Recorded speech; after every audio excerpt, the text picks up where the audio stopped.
चलिए आज हम बात कर लेते हैं आरबीसी के बारे में, स्ट्रक्चर ऑफ आरबीसी। हमने आपको प्लाज्मा पढ़ा दिया, हमने आपको ब्लड पढ़ा दिया, आज हम बात करेंगे स्ट्रक्चर ऑफ आरबीसी, यानी आज हम आरबीसी के बारे में थोड़ा डिटेल्स में देख लेते हैं। आरबीसी यानी red blood cell. Red blood cell first हम यहाँ पे देखते हैं, आपको यहाँ पे एक फिगर चलता हुआ दिखाई दे रहा होगा। इस फिगर में आप देखिए कि आरबीसी का शेप क्या होता है। यहाँ पे हमने लिखा है शेप, और यहाँ पे फिगर आपको दिख रहा है शेप। ये इनका शेप होता है बाई कॉन्केव, यानी ये एक तस्तरी नुमा होते हैं, एक गोलाकार होते हैं और बीच में थोड़ा चपटे से होते हैं। आरबीसी अगर आपको देखना होगा तो माइक्रोस्कोप में हम आपको दिखा देंगे, जब हम लैब में स्लाइड बनाएंगे तो उसमें हम आरबीसी आपको दिखा देंगे। तो आप सिर्फ इतना जानिए कि आरबीसी का आकार कैसा होता है। आरबीसी का आकार गोलाकार होता है और बीच में थोड़ा चपटे होते हैं। इनका आकार होता है तस्तरी नुमा होता है। सेकंड हमने लिखा न्यूक्लियस। न्यूक्लियस यानी न्यूक्लियस में ही तो हमारा डीएनए और आरएनए का पहचान होता था। यहाँ पे न्यूक्लियस ही नहीं है, तो क्या आपके आरबीसी से आप आरबीसी लेके क्या डीएनए और आरएनए टेस्ट कर सकते हैं? नहीं कर सकते हैं। तो आपको समझना होगा कि आरबीसी में न्यूक्लियस नहीं पाया जाता है। यानी अगर आप किसी को अपने ब्लड का आरबीसी वाला पार्ट दे देंगे, ले जाके न्यूक्लियस टेस्ट करो, डीएनए और आरएनए टेस्ट करो, तो वो आरएनए और डीएनए टेस्ट नहीं हो सकता, क्योंकि उसमें न्यूक्लियस नहीं पाया जाता है।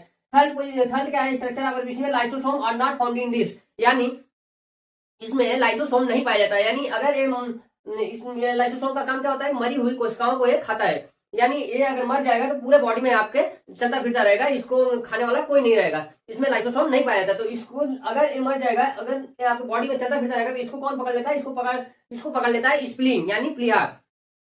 स्प्लीन को आरबीसी का कब्र भी कहा जाता है इसीलिए। इसके बाद हम देख लेते हैं आरबीसी। ये पूरे ब्लड में सबसे ज्यादा इसी का होता है। बाकी तो आप डब्ल्यूबीसी देखें 10,000 होता है, प्लेटलेट आपका 2 लाख होता है। पूरे ब्लड में सबसे ज्यादा आरबीसी में होता है, 95% होते हैं। इसके बाद ब्लड, यहाँ पे हमने लिखा ब्लड आरबीसी एचबी, यानी एचबी हीमोग्लोबिन। हीमोग्लोबिन का काम क्या होता है? ऑक्सीजन का ट्रांसपोर्ट करना। तो आपको यहाँ पे समझना होगा, इसी से कभी कभी लोगों को एनीमिया हो जाता है। अगर आप अब हीमोग्लोबिन में क्या पाया जाता है? हीमोग्लोबिन में पाया जाता है आयरन। हीमोग्लोबिन में क्या पाया जाता है? तो हीमोग्लोबिन में पाया जाता है आयरन। अगर आपके शरीर में आयरन कम होगा तो आपका एचबी कम होगा, एचबी कम होगा तो आरबीसी कम होगा, आरबीसी कम होगा तो ब्लड कम होगा। यानी आपको, अगर आपका ब्लड कम होगा तो आपको डिफेंसिस कॉजेस एनीमिया, यानी आपको एनीमिया जैसे रोग हो सकते हैं। एक स्वस्थ मनुष्य के अंदर 13 से 17 ग्राम पर डेसीलीटर ब्लड होता है, और एक फीमेल के अंदर 12 से 15 ग्राम पर डेसीलीटर होता है। और प्रेग्नेंट वुमेन के अंदर ये चीजें ब्लड एचबी कम हो जाती हैं।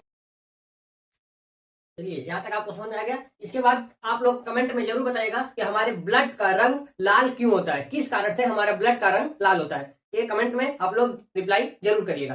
कमेंट में जरूर बताइएगा कि हमारे ब्लड का कलर लाल क्यों होता है। आप लोग से रिक्वेस्ट है कि हमारे चैनल को सब्सक्राइब जरूर करें। हम मेडिकल से रिलेटेड